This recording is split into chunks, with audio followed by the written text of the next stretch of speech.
what do the Bengals need to do to make a true statement and prove my boys are for real? Make them happy, Lewis. What do you got? Yeah.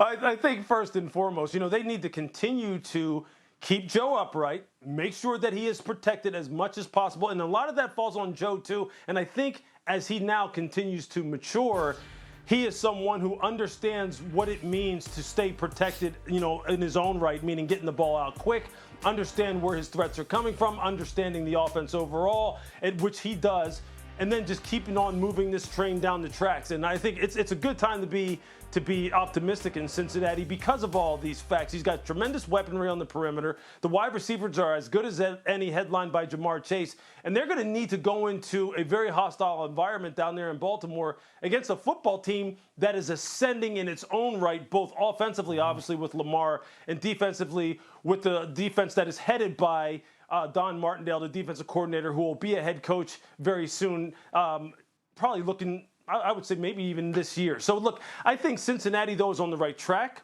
I think this offensive line is better than what people maybe gave it credit. And I think on the defensive side, they've been very opportunistic. And they're going to need to continue to play along those lines in order to go ahead in there and maybe pull off an upset. I feel like Lewis is saying Bengals win, Shay. You think that's what he's saying? I feel like that's what I'm saying. All right, well, if he's giving you news, if he's giving you good news, maybe he'll give me some as well. I don't know, though. Okay, my Bears were owned by the Packers last week, and that is like Who all said different that? ways. Yeah, Aaron Rodgers did. And so this week they have to take on the Bucs. We heard Tom Brady kind of joke about Aaron Rodgers and owning the Bears and whatnot, but is Tom Brady setting himself up to do the same thing to my Bears as the Packers did last week? Yeah, it's possible. Look, this is a tough assignment for the Bears. We know this. We know that Tampa Bay has that championship pedigree. We know that Tom is right now, he is just kind of going off into areas that no athlete has really gone as far as football is concerned. And the Bears have a very, very tough uphill climb. They're at the early stages of their program build with Justin Fields at the helm. And I think there's going to be a lot of bumps in the road. I had said that early on, despite the fact that when he made that start against Detroit, he looked like someone who could be an all-pro this season, although it's not realistic considering what the level of competition was with the Detroit Lions that Sunday afternoon. But I think you will continue to see this young man develop, grow, learn some things, get exposed to some things, especially from a team like Tampa Bay that will show you every different type of look they can show you from a pressure perspective from defensive coordinator Todd Bowles. But I think this is going to be a tough assignment for them. I would expect Tampa Bay to roll in this game, although they're beat up a little bit as well in the secondary. And look, with Tom Brady, you just cannot bet against him. You can't bet against what this team has assembled and where ultimately they're going to wind up.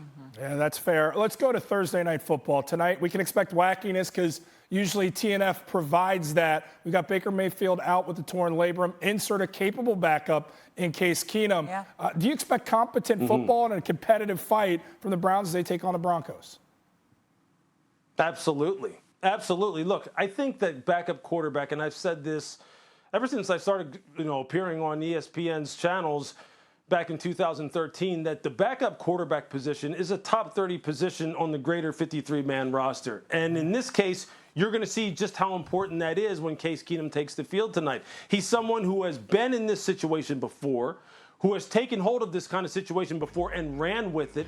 He understands what his strengths are and what his limitations are.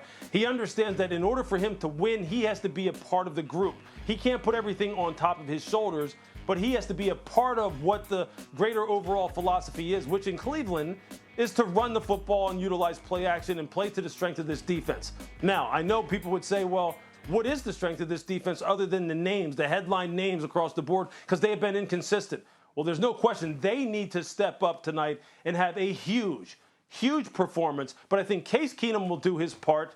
The offensive line is banged up. They may be missing their center and both tackles, and they are missing both running backs. But Case has been in this situation before. He almost took the Vikings to the Super Bowl back in 2017 in this type of situation. So I would expect him to put on a winning performance tonight. And Odell Beckham Jr., Jarvis Landry both could be in the fold tonight as well, so that could change things for sure. Louis Riddick, as always, thank you for the time, my friend. We'll catch up with you soon. You bet. Thank you. Thanks for watching ESPN on YouTube. For live streaming sports and premium content, subscribe to ESPN+.